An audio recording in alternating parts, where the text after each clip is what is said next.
abstrait, c'est François Fillon qui le dit. Avec 1700 milliards d'euros de déficit, la France n'échappe pas à la rigueur. Le Premier ministre a dévoilé aujourd'hui un second plan d'austérité. Hausse de la TVA, relèvement d'impôts sur les sociétés, accélération de la réforme des retraites, nouvelle réduction des niches fiscales, des mesures d'austérité qui doivent rapporter 6 à 8 milliards d'euros pour 2012, 17 milliards d'euros en 2016. Mais la rigueur ne risque-t-elle pas d'accélérer notre chute, comme ce fut le cas pour la Grèce? Ne risque-t-elle pas de plomber la croissance déjà en berne? Comment concilier rigueur et croissance? Eh bien voilà les questions que nous poserons ce soir à nos invités, notamment à Jean-Michel Quatrepoint. Bonsoir, merci d'être avec nous. Vous êtes journaliste, économiste, auteur de Mourir pour le yuan, comment éviter une guerre mondiale. C'est chez François Bourin, éditeur. Avec nous sur ce plateau, Raphaël Nedzinski, bonsoir. Vous êtes secrétaire général du syndicat FGTA-F. Donc Force ouvrière, vous gérez entre autres le secteur de la restauration et c'est ce qui nous intéresse ce soir. Je précise que le secrétaire général de FO, Jean-Claude Mailly, a parlé aujourd'hui d'un plan injuste et suicidaire. Charles Jégu, bonsoir, vous êtes journaliste politique au Figaro. On attend d'une minute à l'autre Guillaume Duval qui est rédacteur en chef d'Alternative économique.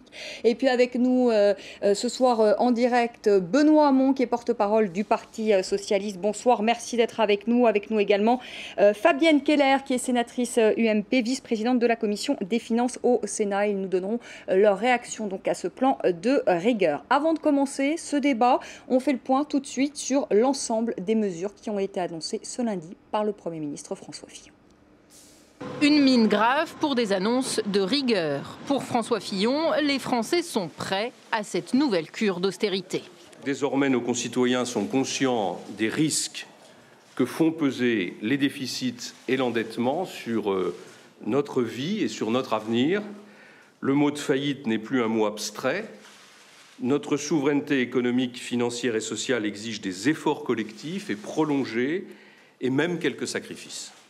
Le Premier ministre dévoile son plan d'économie qui s'étale sur plusieurs années. Annonce surprise, la réforme des retraites sera accélérée. Les générations nées à partir de 1955 devront attendre 62 ans pour partir en retraite. Autre économie, les prestations sociales, comme par exemple les allocations familiales. Elles ne seront plus indexées sur l'inflation. Elles suivront la croissance du PIB, estimée à 1% pour 2012. Nous ne pouvons pas distribuer des ressources que nous n'avons pas. Et donc pour limiter la hausse des dépenses sociales dans un contexte de ralentissement des recettes des régimes sociaux et pour partager l'effort de réduction du déficit entre les actifs et les bénéficiaires des prestations sociales, les prestations sociales seront bien revalorisées en 2012, mais à un taux forfaitaire de 1%. Comme c'était attendu, le taux de TVA réduit à 5,5 passe à 7%, entre autres pour la restauration, l'hôtellerie ou la rénovation des logements. En revanche, les produits alimentaires de première nécessité seront préservés. Les grandes entreprises seront aussi soumises à un effort supplémentaire. Celles dont le chiffre d'affaires dépasse 250 millions d'euros verront leur impôt augmenter de 5%. Enfin, les niches fiscales permettant de diminuer l'impôt sur le revenu seront aussi affectées. Le dispositif Cellier pour les investissements immobiliers sera ainsi supprimé à la fin 2012. Au total, le plan présenté doit générer des économies de 7 milliards d'euros pour l'an prochain. Bonsoir Benoît Hamon, merci d'être avec nous. Vous êtes porte-parole du Parti socialiste. Alors vous avez dénoncé aujourd'hui ce plan de rigueur. Vous avez parlé d'une dilapidation du modèle social. Mais Benoît Hamon, est-ce que le gouvernement avait le choix alors qu'on est sur le point de perdre notre triple A et que nos déficits publics sont gigantesques? Mais il a parfaitement le choix. Si la question c'est de trouver 8 milliards d'euros, en l'occurrence 7 milliards d'euros pour l'année prochaine, il peut très bien commencer par remettre en cause les 4,5 milliards d'euros liés aux défiscalisations d'heures supplémentaires. Qu'est-ce qui justifie qu'ils maintiennent l'exonération de 300 000 contribuables de l'impôt sur la fortune comme ils viennent de le faire?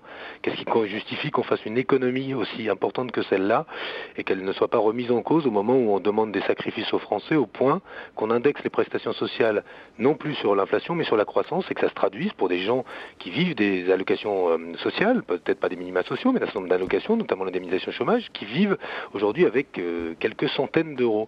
Voilà des choix politiques qui ont été faits, qui sont le choix de faire supporter les sacrifices par les Français, par la augmentation de la TVA, par le choix de diminuer les dépenses de santé, par le choix d'indexer donc les prestations sociales sur la croissance. Ça, c'est le choix politique qui a été fait, comme le fait d'avancer l'âge légal de départ à la retraite à 62 ans en 2017 et non plus 2018, et pas de remettre en cause un certain nombre de dépenses fiscales, qu'il s'agisse de niches fiscales comme la niche Copé, comme qu'il s'agisse de la remise en cause de l'ISF ou du paquet fiscal. Voilà des choix politiques qui sont faits et qui m'ont amené à dire, comme tous les socialistes, que le choix aujourd'hui du gouvernement est bien de remettre en cause des protections qui sont des protections sociales qui alors sont héritées de combats historiques, mais qui sont indispensables aujourd'hui pour vivre, notamment en période de crise. Benoît Hamon, une question très précise concernant la TVA sur la restauration. François Hollande a donné aujourd'hui une longue interview au quotidien français Libération, mais il n'a pas été très clair. Est-ce que vous proposez de revenir sur une TVA à 19,6%? Nous disons que le point qui concerne la TVA dans le secteur hôtel, café, restaurant sera renégocié avec la profession. Pourquoi ? Parce que cette baisse de la TVA qui devait se traduire ou par des créations d'emplois ou par une baisse de l'addition que vous aviez dans votre petite coupole, eh bien, cette baisse de la TVA ne s'est pas traduite ni par la baisse de l'addition, ni par le fait qu'on crée des emplois, ni moins encore par le fait qu'on augmente les salaires dans le secteur hôtel, café, restaurant. Eh bien, nous considérons aujourd'hui qu'il est indispensable de renégocier cela et qu'il n'y aura pas de maintien d'un taux réduit de TVA pour ce secteur-là, sans engagement en termes de création d'emplois, sans engagement en termes de valorisation des salaires de ceux qui travaillent dans ce secteur, et sans engagement de baisser réellement l'addition. Voilà des choix politiques qui sont simples. Quand vous donnez de l'argent public, quand vous le distribuez, sous la forme d'une baisse du taux de TVA, et vous négociez des contreparties. Faute d'avoir exercé son mandat politique correctement, ce gouvernement aujourd'hui est amené à réviser des choix qui sont des choix qui n'ont produit aucun effet économique. Donc il faut revenir à un taux de TVA de 19,6. Non, il serait mieux que vous m'écoutiez, c'est que je viens de vous dire que nous renégocierons. Vous ne répondez pas précisément à la question. Renégocier à combien? Revenir au... Jérôme Cahuzac, par exemple, Jérôme Cahuzac, qui est le président socialiste de la Commission des Finances, propose, il est très clair, il dit renégocier oui, mais il donne un chiffre, il dit de revenir à 19,6. Voilà, mais donc vous êtes d'accord avec moi que quand vous renégociez, vous ne dites pas le point d'arrivée de la négociation avant même d'avoir commencé la négociation. Donc nous disons, si on doit maintenir un taux réduit de TVA, c'est contre des contreparties. Et s'il n'y aura pas de maintien du taux réduit de TVA, sans contrepartie, voilà. Merci beaucoup Benoît Hamon d'avoir été avec nous en direct sur France 24. Fabienne Keller, vous êtes avec nous, merci beaucoup. Vous êtes sénatrice UMP, bonsoir, merci d'être avec nous. Vous êtes vice-présidente de la Commission des Finances au Sénat. Fabienne Keller, que répondez-vous à Benoît Hamon lorsqu'il dit finalement il fallait supprimer ce paquet fiscal qui s'élève à aux environs de 9 milliards d'euros d'économies? Vous évoquez celle que M. Hamon a proposé d'annuler. Oui. Il évoque l'exonération des heures supplémentaires. Celle-ci concerne des salariés souvent très modestes. Elle concerne massivement des enseignants aujourd'hui. Donc je crois que ce n'est pas très raisonnable aujourd'hui de proposer cette suppression de l'exonération des heures supplémentaires alors qu'elle a permis de constituer un revenu pour des personnes qui en moyenne ont un revenu qui est plutôt médian, voire faible. J'entends que M. Hamon critique beaucoup des mesures proposées, mais ne s'exprime pas quand on l'interroge concrètement sur l'une d'entre elles, en l'occurrence la TVA pour la restauration. Je dois dire au contraire que ce plan est responsable. La situation est très difficile, la crise est là et elle est historique. Ne pas faire face, ne pas faire des choix évidemment tous plus difficiles les uns que les autres, c'est ne pas être responsable. Aux côtés des mesures évoquées par M. Hamon, permettez-moi de rappeler que l'État s'engage à plus d'1 milliard d'économies, que les grandes entreprises verront leur impôt sur les sociétés majoré, que l'impôt sur le revenu sera touché. Donc ce sont bien des prélèvements sur les personnes qui ont un revenu progressif qui seront d'autant plus touchés que leur revenu est important, comme le prélèvement libératoire sur les dividendes et les intérêts. Donc il y a des mesures qui sont toutes douloureuses, mais elles sont prises par un gouvernement. Les socialistes disent que ces mesures douloureuses touchent essentiellement les classes moyennes et ne touchent pas les classes les plus favorisées. Alors qu'est-ce que vous répondez à cela? Je prends l'exemple de l'impôt sur le revenu.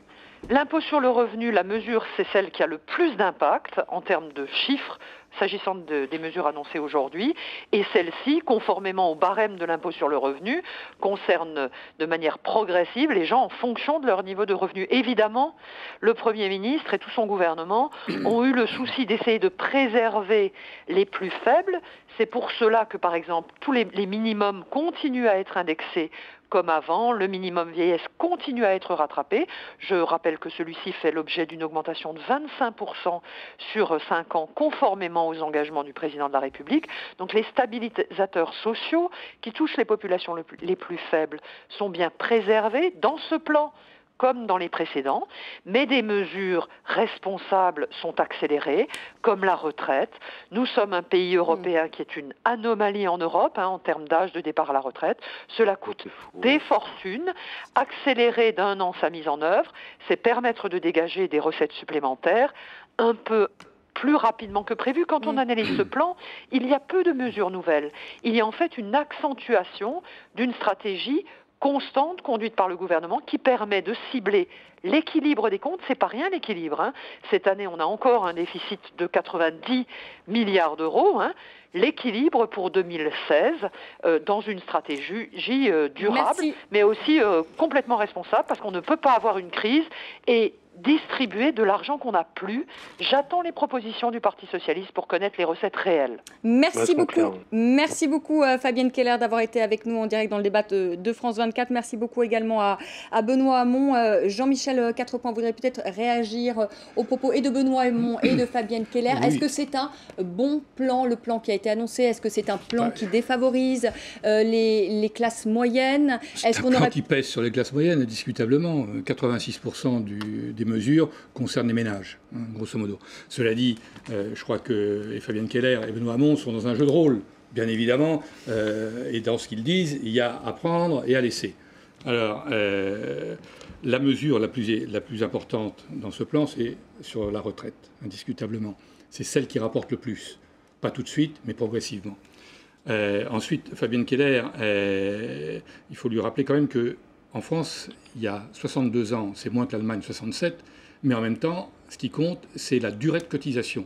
Alors, nous sommes en 41 années et demie, alors qu'en Allemagne, on est à moins. Donc, il faut comparer ce qui est comparable. Deuxièmement, ce que je trouve dommage, c'est que nous avons besoin d'une réforme fiscale en profondeur. La fiscalité française est inadaptée et il faut effectivement trouver de l'argent. Et là, on est en train de multiplier, de saucissonner un plan fiscal. On a eu des mesures il y a 3 mois, on en prend à nouveau et on va en prendre encore dans 3 mois, certainement. Donc, au détriment d'une cohésion d'ensemble et d'une vraie réforme fiscale de fond. La TVA, bon, donc on remonte le taux intermédiaire, mais peut-être aussi faut-il discuter de la TVA sociale. Peut-être aussi faut-il monter le taux complet. Or là, il n'y aura pas de débat. On est en train de se retirer l'impact que pourrait avoir une réforme globale, quel que soit le président élu. Charles Jégu, que répondre à Benoît Hamon quand il dit que finalement ce plan de rigueur touche les classes moyennes et pas les classes aisées? Jérôme Cahuzac qui dit finalement si on avait supprimé le paquet fiscal, ça serait une économie de 8 à 9 milliards d'euros et on n'aurait pas empiété sur l'argent des classes moyennes. Écoutez, il me fait rigoler Benoît Hamon parce que comme l'a relevé, il se trouve que c'est vrai, bon, je le dis, Fabienne Keller, le paquet fiscal, qui en fait pour l'essentiel concerne la défiscalisation des heures sup, il touche les classes moyennes. Il profite aux classes moyennes. Alors si on supprime la défiscalisation des heures sup, très bien, mais il y a 900 millions d'euros qui profitent par exemple aux professeurs. Il y a beaucoup d'heures sup dans les lycées, dans les collèges. Et donc, les professeurs n'auront plus d'heures sup. Alors ça, c'est vraiment le cœur de l'électorat de M. Benoît Hamon. Je ne sais pas si, finalement... Ouais, mais vous êtes sympathique, mais il ne m'a pas semblé que les professeurs aient très envie de voter pour François Fillon en dépit de ça. Justement, ça prouve que, finalement, les décisions gouvernementales ne sont pas purement clientélistes. Les professeurs, essayez d'avancer un petit peu dans vos arguments avec des choses un peu plus solides. Non, mais c'est pourtant la réalité des faits, oui, cher ami. Bon, excusez-nous, mais apparemment, les professeurs ne sont pas d'accord avec vous. Voilà, mais les professeurs, ils votent ce qu'ils veulent. Je vous dis simplement l'argument. Bah oui, mais la vérité des 900 millions... Je ne suis pas en face de vous. Vous vérifiez, là. Changer l'argument, c'est pas solide, ça.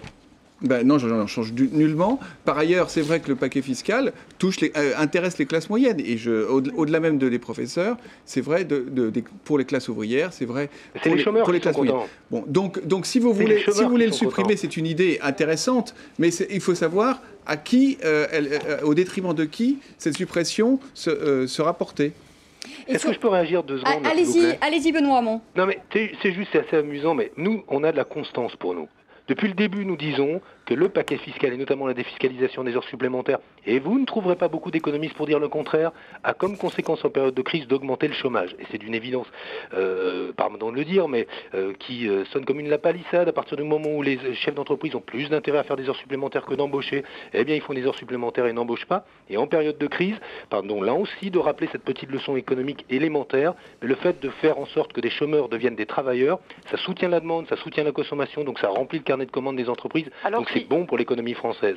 Donc la suppression du paquet fiscal a au moins cette vertu-là. Mais je rajoute, puisque Mme Keller ne répondait pas là-dessus, et puis je vais lui dire ce que sont nos propositions, que nous sommes favorables à la remise en cause de choix politiques, comme par exemple l'exonération de 300 000 foyers de l'ISF. Quel sens cela a-t-il aujourd'hui de faire payer moins d'ISF alors qu'on demande des efforts à tout le monde? Et le plan d'austérité, c'est la deuxième vague. Je rappelle que la taxe sur les complémentaires, elle touche tous les Français qui veulent se soigner et avaient besoin des complémentaires pour être soignés correctement. Enfin, je termine. D'un mot, je termine. Nous pensons effectivement qu'il faut une grande réforme fiscale. Et cette grande réforme fiscale, elle repose sur quelques piliers assez simples. Le fait de fusionner l'impôt sur le revenu et la CSG, de créer une tranche supplémentaire pour redonner de la progressivité à l'impôt. Le fait de moduler l'impôt sur les bénéfices des sociétés selon qu'ils sont réinvestis ou pas, ce qui favorisera un taux réduit d'impôt sur les sociétés pour les PME et un taux supérieur à 40% pour les entreprises qui distribuent des dividendes. Et enfin, avoir une vraie réforme de l'impôt sur le patrimoine qui fasse en sorte que ceux et celles qui vivent de revenus du patrimoine et de la rente payent davantage d'impôts. J'y rajouterai évidemment l'alignement de la fiscalité sur le capital sur celle du travail. Voilà, si je peux me permettre de répondre politique fiscale clair sur ces points. Fabienne Keller, si vous voulez rapidement répondre à Benoît Hamon, moi sur des points précis, parce qu'on ne va pas redétailler les mesures des uns et des autres. Moi, c'est sur l'ISF. Pourquoi? Mais justement, l'impôt sur la fortune, tout à fait, Benoît Hamon. L'impôt sur la fortune, est-ce qu'on peut, pourquoi continuer à baisser l'impôt sur la fortune? Pourquoi ne pas le relever, cet impôt Je rappelle que M. Hamon appelle à une grande réforme fiscale, solution à tout. Ce qui compte, c'est des propositions concrètes.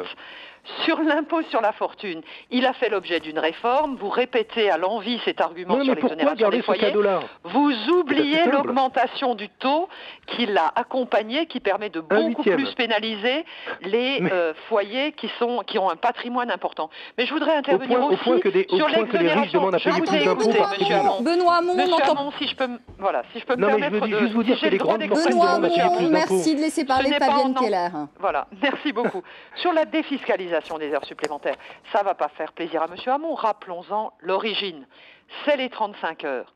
L'emploi en France est le plus chargé d'Europe. Il s'agit de préserver l'emploi. C'est ça la priorité sur le long terme. Si c'est votre priorité, comme vous semblez l'affirmer, M. Hamon, en interdisant les heures supplémentaires, c'est pas comme ça que ça marche, le marché du travail en Europe. C'est en ayant un coût raisonnable du travail. Et la défiscalisation des heures sup en est l'instrument. C'est bien pour pouvoir continuer à développer une industrie et tous les emplois qui l'accompagnent qu'il faut avoir un salaire horaire moyen raisonnable. Et nous sommes, vous le savez, en termes comparatifs par rapport aux Allemands, il y a plein d'études sur le sujet. Fabienne Keller, on va faire une pause. On va se retrouver dans la deuxième partie du débat et on va surtout donner la parole aussi à nos invités en plateau. On regrette malheureusement que vous ne soyez pas avec nous en plateau et l'un et l'autre. Merci beaucoup Benoît Hamon, merci Fabienne Keller d'avoir été avec nous. On fait une pause. On se retrouve donc pour la deuxième partie de notre débat. La France en faillite. François Fillon l'avait déjà annoncé en 2007. Pourquoi depuis rien n'a été fait pour réduire les déficits? Eh bien, voilà la question que nous poserons à nos invités. À tout de suite.